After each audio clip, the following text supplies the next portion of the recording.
Beleza? Vamos começar a nossa aula de hoje sobre a ditadura militar brasileira. Deixa eu só colocar o meu fonicho de ouvidicho. Eu sei que a gente está aí numa reta final, história do Brasil, não é? E a gente vai começar agora a aula sobre a ditadura militar, beleza? Vamos comigo? Você está convidado a começar a entender a ditadura militar 1964 a 1985 no Brasil. Bem, primeira coisa, os militares tomaram o poder depois da derrubada do presidente João Goulart. O presidente João Goulart, que na verdade era vice-presidente do Jânio Quadros, mas que acabou assumindo depois da renúncia do Jânio, né? O João Goulart, que governou o Brasil até 64. Em 31 de março de 64, para 1º de abril, os militares derrubaram esse governo democraticamente eleito do João Goulart para, basicamente, evitar as reformas que atingissem a estrutura econômica do país. Você se lembra, né? As reformas propostas pelo João Goulart eram reformas de base, que eram reformas que incluíam aí alterações substanciais na estrutura agrária brasileira, na estrutura política brasileira. Ele queria, o presidente João Goulart, no passado, queria incluir os analfabetos do processo eleitoral. Ele queria fazer uma reforma bancária no Brasil, ele queria fazer uma reforma tributária no Brasil, e essas reformas ameaçavam setores mais avesso às mudanças, e por isso ele cai depois desse golpe militar de 64. Além de evitar as reformas propostas pelo presidente anterior, os militares pretendiam estabelecer, alegavam que era necessário retomar o crescimento econômico que o Brasil não experimentava há muitos anos, né? A sequência de presidentes lá, desde o presidente Dutra, passando pelo Vargas, o presidente JK, o Jânio Quadros e o João Goulart, todos eles foram presidentes que enfrentaram uma economia muito ruim no Brasil, né? E os militares, então, assumiram o controle, alegando que com respaldo, né, da sociedade civil brasileira, de que o Brasil precisava crescer, se desenvolver. Então, essa é a alegação. Precisamos retomar o crescimento, e a instabilidade do governo João Goulart acabava por não permitir esse crescimento econômico.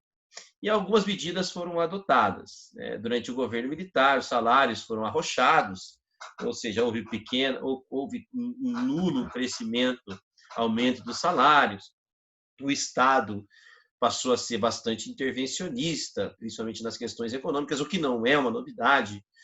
Intervencionismo é uma prática muito comum na economia brasileira, o Estado intervencionista. O próprio JK foi muito intervencionista, o Getúlio foi intervencionista, o Jânio Quadros foi intervencionista, o João Goulart propunha a intervenção. Então, os militares não eram diferentes, né, neste sentido. Aí, a diferença é que, no caso da ditadura militar, haveria uma abertura ao capital estrangeiro, né, ao capital americano, principalmente. Em tempos, você não pode esquecer que nós estamos falando de Guerra Fria, tá, meus amigos? Então, nós estamos falando de Guerra Fria, numa época em que os Estados Unidos vão jogar ali bastante din-din, bastante dinheiro na economia brasileira para fazer com que a nossa economia crescesse, ao mesmo tempo que a economia brasileira, se ela crescesse com o financiamento americano, ao mesmo tempo isso serviria de barreira para o fortalecimento das ideias de esquerda no Brasil. Por isso que os Estados Unidos vão emprestar muito dinheiro para a ditadura militar colocar em prática os seus projetos e, ao mesmo tempo, permitir que haja um crescimento da economia brasileira nos anos 60 e também nos anos 70 da ditadura. Tá bom? Beleza? Bom, resultado. Houve, sim, uma expansão. Nós vamos falar sobre essa expansão mais adiante, certo? Só que, ao mesmo tempo, essa riqueza da economia brasileira ela não foi distribuída. Então, apesar do crescimento econômico da ditadura, eu vou explicar para você como foi esse crescimento mais adiante, houve uma concentração de renda muito grande no Brasil, houve um agravamento da concentração de renda, lembrando que concentração de renda não é uma exclusividade da ditadura também. O Brasil é um país cuja a renda é concentrada há muitos anos, tá? Então, não há distribuição de renda e, ao mesmo tempo, você tem um arroxo salarial, ou seja, os salários, a população brasileira compra menos com o seu salário. E, além do mais, devido aos empréstimos externos, nossa dívida externa vai crescer bastante. E isso acaba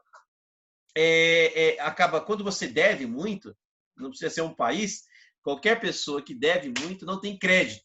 Então, o Brasil endividado vai ser abandonado pelos grandes investidores. Então, você vai ter uma fuga de dólar, né? Não entrará dólares, não entrará muitos investimentos no Brasil, porque o Brasil é um país que tem dívida externa. Então, é um país instável. Quando você tem menos dólares entrando, a sua moeda ela se desvaloriza, entende? Por quê? Porque o dólar fica muito caro. E por conta disso, nós temos o quê? Mais tarde, na frente, inflação. Não sei se você entendeu o esquema, né? Quando você tem muito dólar entrando aqui, a sua moeda se valoriza. Você tem uma grande disponibilidade de moeda estrangeira. Agora, quando há uma fuga da moeda estrangeira, e quando os investidores somem, automaticamente sua moeda perde valor. E, consequentemente, quando sua moeda perde valor, lá na frente, nós temos o quê? Inflação, porque os preços sobem. Porque tudo que a gente importa em dólar, entende? Então, os preços sobem e automaticamente quem perde com isso é o povo, que tem o seu salário arrochado e cada vez mais com mais dificuldade para comprar. As empresas, os setores importantes da economia serão controlados pelo Estado, então as estatais serão controladas pelos estados, né? Continuam nas mãos do Estado, mas ao mesmo tempo empresas estrangeiras se instalam no Brasil, principalmente na chamada indústria de bens duráveis. Tá? Deixa eu tomar um cafezinho. Então, chuchuzinhos, é isso. O resultado da ditadura militar é isso. A expansão da economia, sim, mas ao mesmo tempo distribuição de renda precária, a economia basicamente endividada, a nossa economia externa, a nossa dívida externa é cada vez maior, por causa dos empréstimos que nós contrairemos durante a ditadura militar. Na década de 70, ainda falando da economia, né, nós temos uma grave crise em virtude da crise do petróleo, também em virtude da crise mundial, que a economia mundial passa por conta de uma série de fatores que estão ligados ao Oriente Médio. E assim, conforme a economia é ruim, o regime vai ficando mais autoritário, porque o povo meio que se desliga do governo quando o tempo não é de crise, sabe? Quando a economia está bem, a população meio que não se preocupa com política.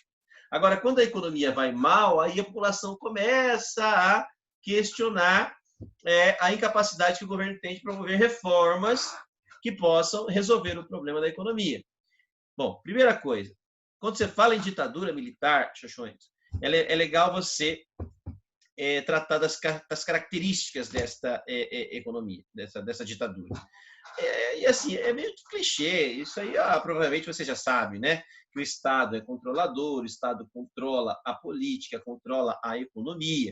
Mas o importante é você entender que esse Estado ele tem respaldo. Ele é respaldado por alguns setores importantes, como, por exemplo, a burguesia industrial, tá? Que é responsável pela geração de emprego na cidade, a elite rural. A elite rural ela é poderosa desde os tempos do Brasil colonial. A elite rural é fundamental para a economia brasileira, lembrando que a economia brasileira ainda depende demais da exportação de produtos agrícolas. E a classe média, ela é apoiadora, ela vai apoiar esse regime porque a classe média ela teme o avanço das ideias de esquerda, o avanço do comunismo no Brasil. Correto? Então, é importante levar isso em consideração também, tá? Você não pode perder isso de vista. O comunismo, lá nesse período, em países como a União Soviética, a China, né? Esses países viveram ditaduras comunistas, estão vivendo ditaduras comunistas, e a notícia que chega é que ali essa ditadura tem ceifado muitas vidas, e é verdade.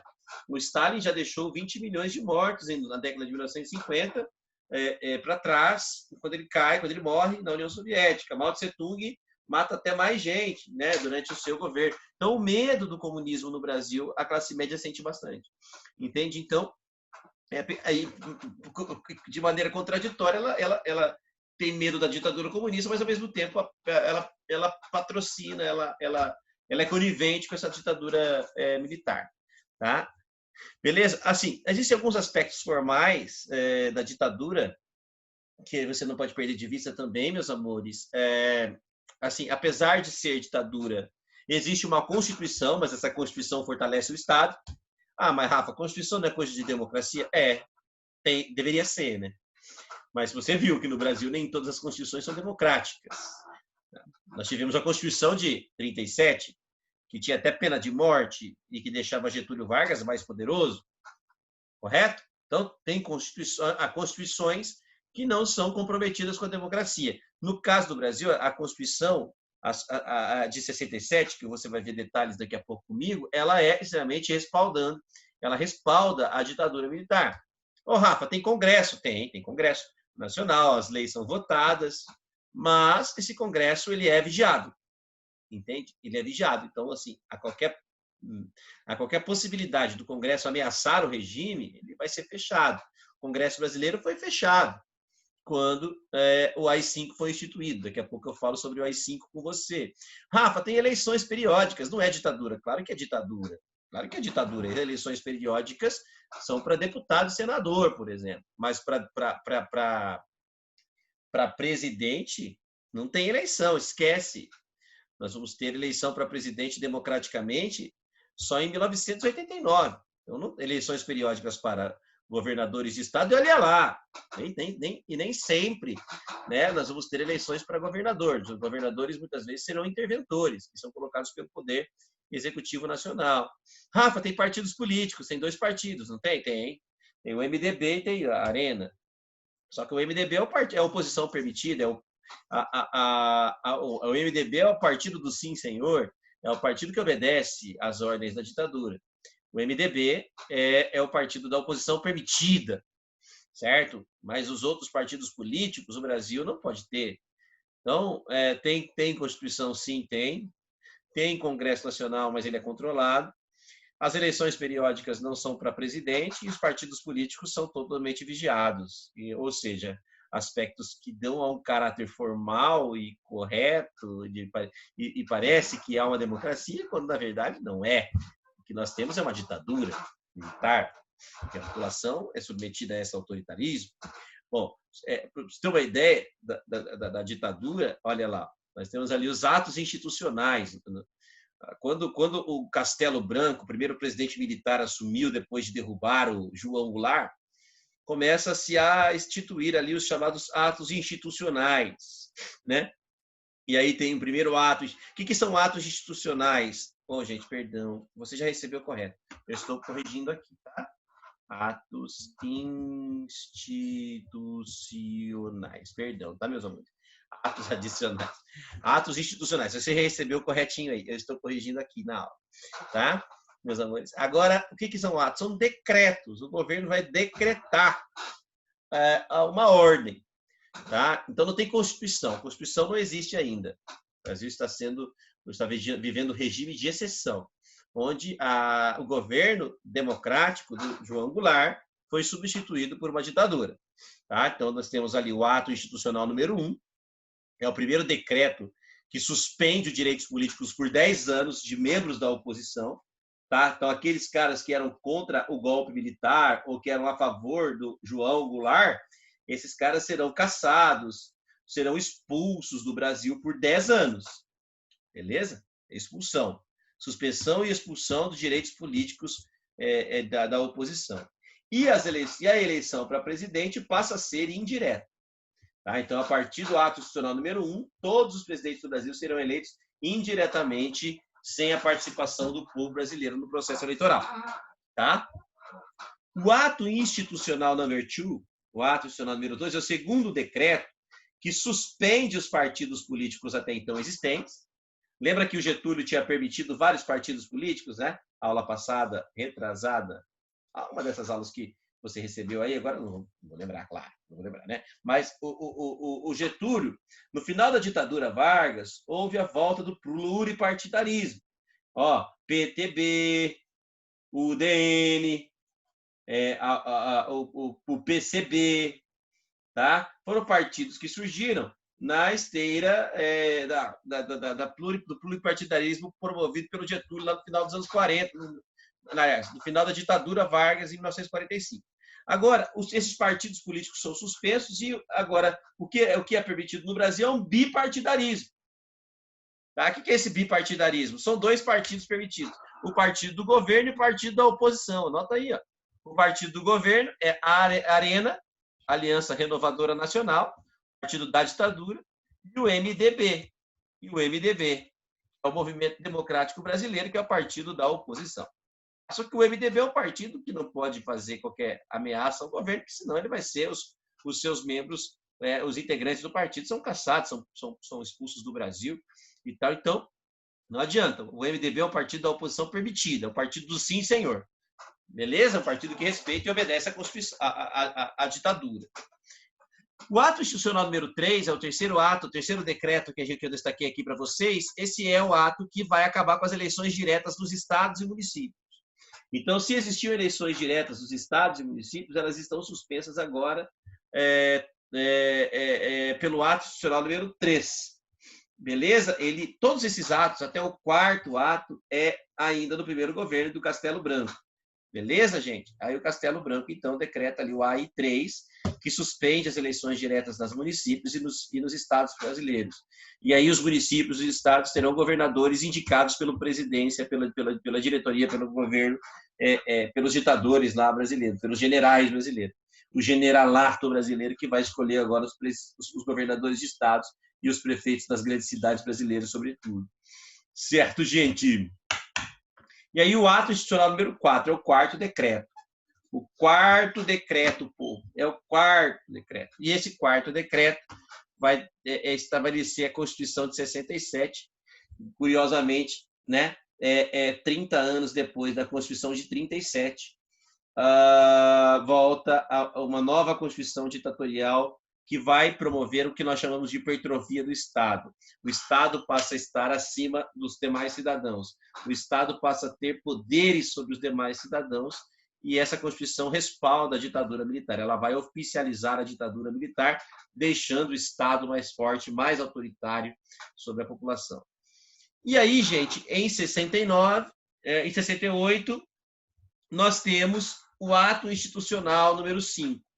O ato institucional número 5 aconteceu porque a oposição começou a crescer contra a ditadura militar, começou a ameaçar a ditadura militar, certo? E algumas manifestações aconteceram e fizeram manifestações contra o governo, e aí o governo decreta aí no final do ano de 68, praticamente ele entra em vigor em dezembro de 68, e em 69 o bicho começa a pegar no Brasil, que é o ato institucional número 5, onde suspende-se o habeas corpus, que é o direito de defesa prévia da sociedade brasileira, as liberdades individuais são suspensas, você pode ser preso na rua, você pode ser preso sem acusação prévia na rua, o governo cria o Serviço Nacional de Informação, que é um órgão de investigação da ditadura militar para procurar pessoas nocivas ao regime militar, os jornais são censurados, o Congresso foi fechado, políticos foram perseguidos e caçados. É uma verdadeira devassa política que inaugura o que nós chamamos de os anos de chumbo. Isso aqui, gente, ó, é a aposta do Rafa para os vestibulares, tá? O ato institucional número 5, que agrava ainda mais o regime militar brasileiro. Certo, gente? Não esqueça isso, tá? Ato institucional número 5, fim do habeas corpus, suspensão das liberdades individuais, Serviço Nacional de Informação para perseguir a oposição e a imprensa será fortemente censurada. E aí a gente entra nos anos de chumbo. Bom, os grupos da oposição, principalmente da oposição, perceberam que não adianta, que eles não vão conseguir lutar democraticamente contra a ditadura. Eles acreditam que para vencer a ditadura é preciso pegar em arma e lutar contra a ditadura por meio da guerrilha, seja ela no campo, seja ela na cidade. Os caras pensaram assim, não adianta que os caras não vão abrir o regime, eles prometeram que ia abrir o regime rapidamente, mas não vão abrir. Nós estamos chegando aí em 1970 e o governo militar não dá sinais que vai libertar o Brasil da ditadura. E aí, então, os caras começam a fazer uma resistência no campo, uma resistência na cidade. Então, os movimentos do campo são as chamadas guerrilhas rurais, guerrilha do Araguaia, guerrilhas que são treinadas no sertão, no interior, tá? Porque no interior supostamente seria mais seguro preparar o movimento contra a Revolução, tá? Principalmente na região do Araguaia, na região do Rio Araguaia, a ditadura seria, os regimes, os grupos de oposição à ditadura passariam por treinamentos no campo. Certo, gente? Mas na cidade é que aí a resistência foi maior. Então, você tem vários movimentos, como, por exemplo, o movimento revolucionário 8 de outubro, que é um movimento revolucionário que pregava a ação terrorista contra a ditadura militar para vencê-la. Então, sequestros eram praticados, assaltos a bancos eram praticados, atentados eram praticados. Por exemplo, o MR8, o Movimento Revolucionário 8 de outubro, sequestrou o embaixador americano, Charles Elbrick, e exigiu a libertação de presos políticos em troco da vida de um embaixador americano. Os caras sequestraram o embaixador, levaram o embaixador para o cativeiro, escreveram uma carta falando e colocando os nomes dos caras que estavam presos e que eles queriam que fossem soltos. O governo cedeu, inclusive, né? E eles acabaram esse movimento acabou conseguindo libertar os presos, alguns presos políticos que foram presos durante a ditadura. Eles devolveram lá o embaixador americano para sua família, e brasileiros contrários à ditadura acabaram sendo libertados por causa dessa ação, que é sequestro. É um crime hediondo, considerado pela Constituição atual como um crime hediondo, mas que também era praticado pela oposição ao regime militar. Hoje, os caras acreditavam que a luta contra a ditadura deveria ser armada, porque democraticamente eles não iam conseguir vencê-la. Aí nós temos o caso Edson, a resistência estudantil, desculpe, a resistência estudantil, a UNE cumpre um papel importante na derrubada do regime, tá? Isso aqui também é importante, a União Nacional dos Estudantes, a UNE, coloca aí, ó. A UNE também se posiciona contra a ditadura militar, a UNE realiza congressos para estabelecer estratégias de combate à ditadura militar, a UNE promove passeatas contra o regime militar, e uma dessas passeatas, um rapaz chamado Edson Luiz acaba morrendo. Na verdade, Edson Luiz acaba sendo morto pela polícia numa passeata que estava reclamando o atraso na entrega de um restaurante universitário no Rio de Janeiro, o restaurante Calabouço. Mas aí a polícia foi, porque onde o estudante estava reunido, a polícia estava também, né? E aí houve um empurra-empurra, os moleques foram para cima da polícia, a polícia atirou e matou um garoto que era ainda estudante de ensino médio, que nem os estudantes tipo de primeiro a terceiro ano de ensino médio e tal. E aí esse menino morreu, e a imagem foi muito forte, porque a imprensa fotografou esse menino morto no chão ali da rua, e essa imagem correu o mundo todo, e a ditadura brasileira começou a se escancarar. Ficou escancarada a ditadura brasileira, até então a imprensa estava sendo censurada, agora não tem mais isso. Assim, apesar de ter censura, a imprensa está mais encorajada e tal. Então descobriram o que estava acontecendo no Brasil, e os estudantes então fizeram a passeata dos 100 mil, que foi uma das maiores passeatas contra a ditadura militar que se tem notícia nessa época. Mas o AI-5 foi colocado em prática, e as pessoas eram perseguidas e podiam ser presas sem que houvesse uma acusação formal. É o que a gente chama de estado policial, né? Então, aí, meus bebês, deixa eu tomar um café? Posso? Rapidinho. E aí, o que acontece? O que vai acontecer? A ditadura chega ao seu auge, só que, ao mesmo tempo, o que acontece? Havia um momento da economia que era favorável ao regime. Então, apesar de, na rua, a galera está lutando contra o regime, a oposição está lutando, o cidadão comum, o brasileiro comum, que não tem ligação política, ele está vivendo um excelente momento, tem pleno emprego, todo mundo está trabalhando, o governo está com obras para tudo quanto é lado, obras imponentes, gigantescas e tal, com investimento estrangeiro, sobretudo. Então, a economia brasileira vive um excelente momento. Tá? Tanto é que. E outra coisa que ajudou muito também a ditadura a permanecer no poder foi a Copa de 70. O Brasil venceu a Copa de 1970 com um time magistral, com Pelé liderando lá aquele time que vai vencer a Itália na final por 4-1. E o que acontece? O regime aproveita a paixão que é o futebol, o povo brasileiro, e se aproxima do futebol. Então, você tem uma ideia, o presidente Médici, que estava no poder na época, vai receber a seleção que chega do México, vai dar um Fusca de presente para o Pelé, e vai tirar foto do lado do Pelé e vai usar o Pelé como propaganda, a seleção como propaganda, e aí a Copa do Mundo acaba sendo o quê? Dando essa sobrevida à ditadura militar, que acabou se apoiando no sucesso da seleção brasileira para se manter no poder. Sem contar, como eu disse, a economia brasileira vivia o seu milagre econômico. Entre 70 e 72, a economia brasileira crescia aproximadamente 14% ao ano, tá? Graças aos investimentos estrangeiros, graças à economia, ao investimento principalmente dos Estados Unidos, que investiram muito dinheiro aqui e o Brasil cresceu 14%, é o chamado milagre econômico, um grande crescimento da economia brasileira. E aí o governo, muito bem na economia, acaba recebendo o apoio da população. Então, assim, não que o apoio, não o apoio propriamente dito, mas a população esquece que nós estamos em ditadura, e aí o governo, então, se aproveita disso e uma onda ufanista toma conta deste país. É aquela ideia do Brasil, está feliz, fica, se não estiver feliz, vai embora. Brasil, ame ou deixe, certo? E aí começa o processo de abertura, porque a ditadura estava pesada, e aí o que acontece? Como que então os militares vão começar a abrir mão do poder?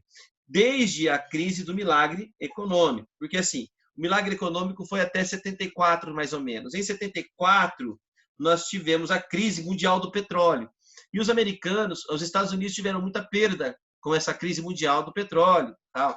E aí pararam de investir, os Estados Unidos pararam de investir nas nações que antes investiam. E o Brasil passa a receber menos investimento dos Estados Unidos, e o milagre econômico, aquele crescimento econômico todo do passado, já não é mais uma realidade brasileira. Então começam a questionar o governo. E aí o presidente Geisel, que na sequência desses presidentes que eu falei para você, é o penúltimo presidente, o presidente Geisel começa a sinalizar pela abertura. Ó, vamos abrir, nós vamos abrir, mas eu não sei quando, mas essa abertura vai ser lenta e gradual. E aí o presidente Geisel fala, vai abrir, mas não fala quando, né? Vai abrir, o que é abrir? Devolver o Brasil à democracia. Mas ele não fala quando. Pô, o Geisel subiu em 74. A ditadura brasileira acaba 11 anos depois, né? Então, aí o Geisel já dá uma na canela da galera, né? Quando ele lança o pacote de abril, que é um pacote de medidas restritivas que incluem o que inclui, entre outras coisas, o controle da propaganda eleitoral, tá? Então, por exemplo, nas eleições, não para presidente, porque não tem eleição para presidente, mas as eleições foram restabelecidas e os estados, por exemplo, vereador, deputado, não podiam falar mal do governo no programa eleitoral.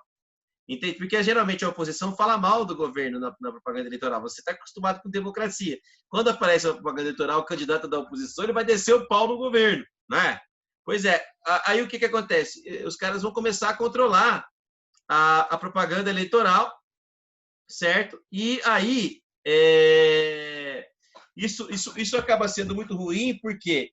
Porque o pacote de abril ele veio na contramão do que havia permitido o presidente, do que havia prometido o presidente, né? Que seria o cara falou, nós vamos liberar e não vamos liberar, né? O que vai acontecer? O Geisel fala, nós vamos abrir a política brasileira, e ele vem com o pacote de abril que, na verdade, vai restringir a democracia.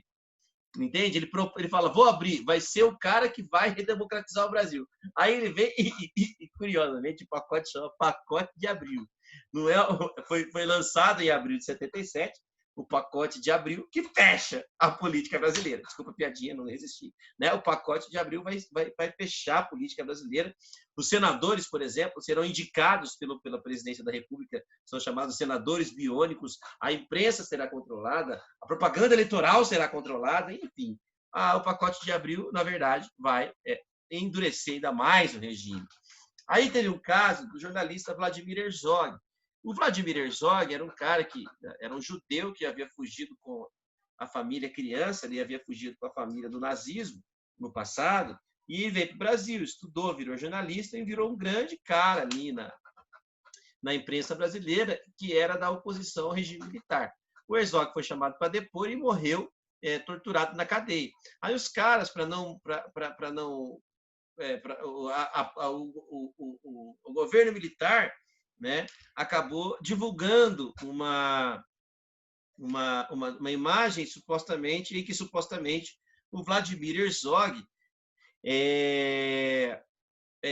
tivesse se suicidado na cadeia. Mostraram uma imagem do Vladimir Herzog, um jornalista com a corda no pescoço, onde ele tivesse se enforcado. Mas, na verdade, a foto mostrava Vladimir Herzog com as pernas no chão, dobradas, com o joelho dobrado e não suspenso, ou seja, dá um pause aí e coloca a imagem do Vladimir Herzog. Pausou? Coloca lá. Você viu a imagem? Porra, desculpa, a imagem é clara. O cara tá com a corda no pescoço amarrada na grade, certo? Só que se você olhar, ele tá atrás da cadeira, não você viu? Ele tá atrás da cadeira, ou seja, o suicida deu um pulo para trás da cadeira. Ele não deu um passo para frente, ele deu um pulo, ele deu um mortal. Entende? Então, precisa ser o perito para ver que aquilo ali foi uma cena armada. E a perna dobrada no chão, encostada no chão, o cara não está suspenso como um suicida se enforca. Enfim. Vladimir foi assassinado, velho. E tal. Então, todo mundo viu isso. E isso pegou mal. E a ditadura começou, então, a dar sinais de desgaste. O governo revoga o ato institucional número 5, no final dos anos 70. Você tem a revogação do AI-5, então pessoas terão o seu habeas corpus restaurado, os órgãos de repressão passam a agir menos, como o Serviço Nacional de Informação, porque o Serviço Nacional de Informação tinha órgão, que eu coloquei aqui no AI-5, aqui, ó, o Serviço Nacional de Informação tinha órgãos importantes como o DOI, que é o Departamento de Operações Institucionais, tem o CODE, que é um Comando de Operações Especiais, e entre outros órgãos de repressão, ao CODE, do ICODE. Esses são órgãos de repressão. Agora, com o AI-5, com o fim do AI-5, eles estão meio que de mãos atadas. Entendeu? Então, o fim do AI-5 é uma luz no fim do túnel no processo de abertura que se consolida com o presidente Figueiredo. Aí o presidente Figueiredo ele já chega falando que vai abrir, de fato, ele já permite a abertura, uma certa abertura com a lei de anistia de 79. Só que a lei de anistia de 79, ela libera... O que é a anistia? Perdão. A lei de anistia de 79 vai perdoar, sim, né, aqueles que foram punidos pela ditadura militar. Tá? Então, as pessoas, a oposição será perdoada. Só não será perdoado quem na oposição sequestrou, quem na oposição matou, quem na oposição roubou, que são consideradas práticas terroristas. Entende? Então, essas pessoas não serão poupadas, não serão libertadas, não serão anistiadas. A anistia, ela prevê só para aqueles que fizeram oposição ao regime, mas que não cometeram os chamados atos de terrorismo. Tá? E a anistia também perdoa, ela é ampla, porque ela também perdoa militares que cometeram crimes durante a ditadura. Então, ela perdoa os dois lados. Os militares que torturaram, por exemplo, que a tortura foi uma prática da ditadura militar, esses caras também foram perdoados. Você entendeu? Então, a lei de anistia perdoa quem lutou contra a ditadura e quem praticou a ditadura. Por isso que lá em 2010, a ex-presidente Dilma Rousseff vai lançar a Comissão da Verdade, que visava descortinar os crimes cometidos pelos militares que foram beneficiados pela lei de anistia de 79. Beleza? Aí, rapidamente, né? Voltam os partidos políticos passam a ser permitidos. Aí tem o PT do Lula, o Lula que estava crescendo no ABC Paulista como líder sindical, surge ali no final dos anos 70, início dos anos 80. Outros partidos políticos vão surgindo, como o PDT do Brizola, o PMDB, que era o partido da oposição, agora vira partido político e tal. Então, partidos políticos vão voltando, né? Então, coloquei aí, coloca alguns exemplos de partidos políticos que vão surgir na volta do pluripartidarismo. O PT, o PDT, tá? E o PMDB, PMDB, são partidos que vão surgir aí no processo de redemocratização do Brasil. Rafa, o PSDB só em 87. O PSDB é um pedaço do PMDB, uma dissidência do PMDB. O PMDB quebrou no meio e que em 87 aí virou o PSDB. Tá? Então, aí haverá eleições em 1982, são eleições para o Congresso. Tá? Então, é a primeira eleição para o Congresso, assim, nos anos 80. E aí, esse Congresso eleito democraticamente pelo voto do povo. Então, são eleições diretas para a eleição do Congresso Nacional. O povo, então, elege os nossos deputados democraticamente, senadores e deputados democraticamente. E esse Congresso, dentro desse Congresso, existia um deputado do Mato Grosso chamado Dante de Oliveira. O Dante de Oliveira lança a mão de uma emenda constitucional chamada Emenda Dante. Previa eleições diretas para o Brasil votadas pelo Congresso Nacional. E a população brasileira vai, então, para as ruas exigir que essa emenda constitucional que previa, porque se eu sou deputado, chego para o Congresso, eu quero votar essa emenda aqui. Ah, tá, beleza, deputado. O que essa emenda diz? Essa emenda diz que, se ela for aprovada, o brasileiro volta a votar para presidente. E a população brasileira, enquanto essa emenda tramitava no Congresso, a população brasileira foi para as ruas exigir que o Congresso aprovasse a emenda que devolvia as eleições diretas para presidente do Brasil. Foi chamado Movimento das Diretas já. Começou modesto, né? Começou o movimento modesto, mas depois contou com milhões e milhões de brasileiros nas ruas exigindo que o Congresso brasileiro votasse favoravelmente a emenda Dante Oliveira. Só que acontece o seguinte: o Congresso brasileiro ele era majoritariamente da oposição. E para você votar uma emenda constitucional e vencer, é preciso 2/3 do Congresso. O que a oposição fez? A oposição negligenciou a votação e aí a emenda Dante não conseguiu a maioria do Congresso, perdeu a maioria e a população brasileira não votou para presidente do Brasil. Tá? A emenda Dante de Oliveira, a emenda que previa eleições diretas já acabou fracassando e o povo brasileiro acabou não votando para presidente. O que aconteceu foi que a ditadura ela vai caminhar para uma eleição indireta. E aí, nesse caso, a eleição indireta, nós tivemos a eleição indireta do Tancredo Neves, que não era militar, mas ele era alinhado com a ditadura no começo da ditadura militar, só que o Tancredo Neves era um civil, ou seja, a ditadura militar acaba com a eleição indireta do Tancredo, que apesar de ser civil, era alinhado com a ditadura, ou seja, nós temos uma transição moderada. Mas o próprio Tancredo, quando venceu as eleições, estava doente. E essa doença o levou à morte. E, consequentemente, a morte de Tancredo abre espaço para o surgimento do seu vice-presidente, né, da República, José Sarney, que assumiu no lugar de Tancredo Neves, que morreu no dia 21 de abril de 1985, acabando com o sonho do povo brasileiro de ver um civil no poder, mas o próprio Sarney, apesar de ser civil e também aliado com a ditadura, vai governar o Brasil nos próximos 5 anos, o que nós chamamos de Nova República Brasileira. Assunto que nós vamos ver daqui a pouco. Beleza, gente? Um beijo. Amo vocês. Fiquem com Deus. Essa foi a ditadura militar brasileira. Para você que está atento à sua história. Fica com Deus, gente. Um beijo. Até mais.